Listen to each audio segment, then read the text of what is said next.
Pendant que Dieu cherche des brebis, il y a des cabris dans la bergerie. Il n'y a pas de royauté sans bergerie. Donc si vous n'êtes pas brisé sur la terre, c'est que le ciel n'a rien à vous offrir. Car il n'y a pas de gloire sans brisement, ni préparation. Donc si tu ne te prépares pas pour ton salut, tu te prépareras pour ton enfer. Car la sagesse, c'est aussi comprendre ce qui ne mérite pas notre réaction. Alors que personne ne vous trompe avec des paroles sans fondement. Car personne ne peut poser un autre fondement que celui qui a été posé. À savoir, Jésus a mis en toi une pierre qui fait obstacle et un rocher propre à faire trébucher. Si nous n'occupons pas nos esprits ou nos pensées par la parole de Dieu, le diable occupera nos esprits ou nos pensées par sa parole. Car le problème pour Dieu, ce n'est pas de te faire voir sa gloire, mais de la porter. Mais est-ce que tu pourras la garder? Car il est plus difficile de gérer la gloire de Dieu que de l'attendre. Selon les hommes, on se prépare pour obtenir un résultat. Mais selon Dieu, la préparation est le résultat. Donc tu peux jeûner, prier matin, midi et soir en obtenant un résultat médiocre. Mais si tu décides de compter sur Dieu et de dépendre de sa parole, tu feras moins de jeûnes et prières en ayant un résultat spectaculaire. Car, bien-aimé, si prier, jeûner matin, midi et soir fait de toi un chrétien, c'est que tous les chrétiens seraient musulmans. Parce qu'eux, ils prient matin, midi et soir, plus que nous-mêmes. Si aller à l'église fait de toi un chrétien, c'est que la souris qui se cache dans l'enseigne de l'église serait chrétienne. Si tu savais que ta présence à l'église, ce n'est pas la présence de Dieu. Car ce n'est pas tous ceux qui vont à l'école qui rentrent forcément en classe. Donc il y a aller à l'église et aller dans la présence de Dieu. Ce n'est pas ta présence à l'église qui compte pour Dieu, mais plutôt la présence de Dieu dans ta vie. Ce n'est pas ton rang social qui compte pour Dieu, mais plutôt ton rang dans le royaume de Dieu. Comme les enfants dans la rue ne sont pas forcément les enfants de la rue. Il en est de même.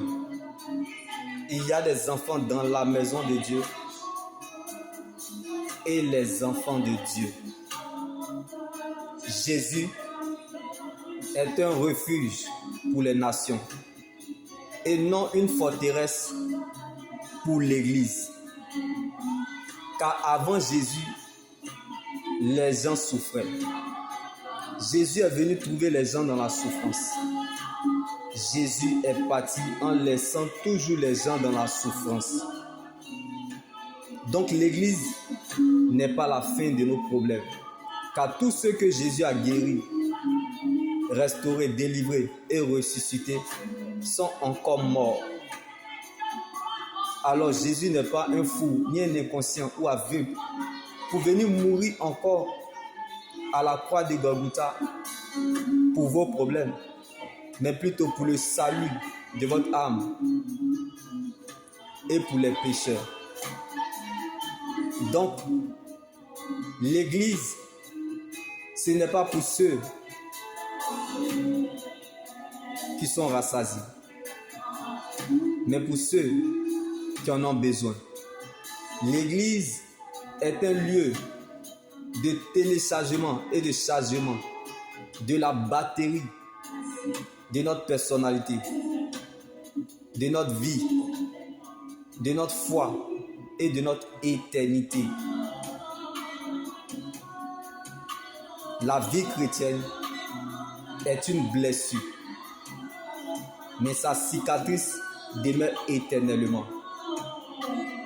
C'est ça qui est doux. Le début sucré, le milieu amer, mais la fin glorieuse. Car la douleur du cœur est la première classe dans la marche avec Christ.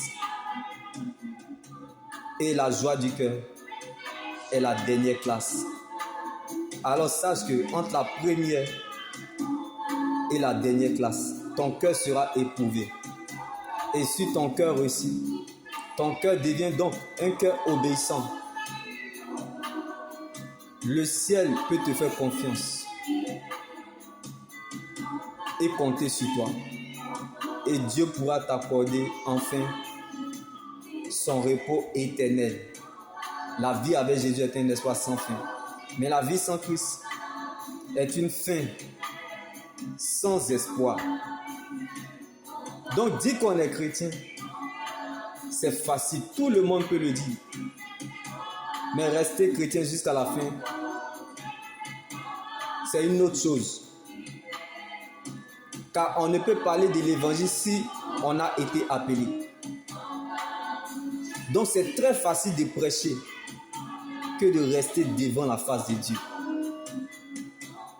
Car prêcher ne veut pas dire adorer Jésus. Vous embrasser pour vous étouffer. Comme Simon a régné Jésus. L'oreille qui écoute est la bouche qui va te trahir. Comme Judas a élevé Jésus. Le diable cherchera toujours à détruire ce qu'il ne peut pas avoir. Et cherchera toujours à accuser ce que Dieu a élevé. Mais accusation n'empêche pas élévation. Car les jours d'élévation reviennent, tu revivras tes meilleurs jours sur la terre. Donc tu n'emprunteras pas autre chemin que celui de la croix. Ne t'en détourne pas et ne fais pas des raccourcis. Prends le temps de bénir le Seigneur, même si ce chemin ne te plaît pas, le chemin de l'eau propre, car ta fin finira glorieuse. La foi est appelée à traverser les difficultés. Donc l'évangile de Jésus va t'emmener sur les sentiers, d'où les gens vont te dire que tu n'as jamais été chrétien, tu n'es pas de Dieu, tu n'es pas converti. Comment le grand Dieu que nous servons, que nous adorons, peut te permettre d'être dans cette situation? C'est l'oreille qui écoute, qui donne de l'importance à la bouche qui parle. Ils ont des troubles de vision. Ils pensent que vous ressemblerez à leurs cicatrices. Car la sagesse, c'est aussi comprendre ce qui ne mérite pas notre réaction. Si vous n'êtes pas brisé sur la terre, c'est que le ciel n'a rien à vous offrir. L'action de Dieu sera votre réaction. Alors attachez-vous à ce que vous croyez, à la parole de Dieu. Et vous verrez dans le temps que Dieu veille sur sa parole et ses promesses et agit avec sagesse. Car la vie chrétienne va au-delà des réalités de la foi. Être chrétien, c'est bon, mais cela ne suffit pas car c'est tout un combat. Nous voulons gouverner selon le monde de Dieu, dans le monde que le diable gouverne. Nous sommes confrontés à des combats inattendus. Ça nous arrive parfois, nous tombons dedans. Mais par notre persévérance, nous sortons de là plus que vainqueurs. Les obstacles de la vie arrivent. La frustration quand on nous méprise arrive. La peur quand on nous insulte arrive. Mais nous ne regardons pas à cela. Car le seul regard dont nous avons besoin est le Seigneur Jésus. Ayez toujours les regards sur ce que Dieu veut pour vous. Même si ce que nous serons un jour n'a pas encore été révélé, ne nous basons pas sur ce que nous ressentons à l'instant T. Mais restons focalisés sur ce qu'il est pour nous. Car ce qui est urgent pour nous n'est pas forcément important pour Dieu. Car Jésus n'est pas venu pour les cas urgents, mais pour les patients. Donc c'est ta patience qui déterminera la foi que tu as en Dieu. C'est beau de persévérer, mais mieux de persévérer jusqu'à la fin. Car Jésus est la finalisation de ce qu'il commence. Donc il ne peut jamais mal finir ce qu'il a bien commencé. Donc nous sommes dans le véritable. Tu peux tout perdre sans avoir rien perdu parce que tu demeures dans le véritable. Shalom.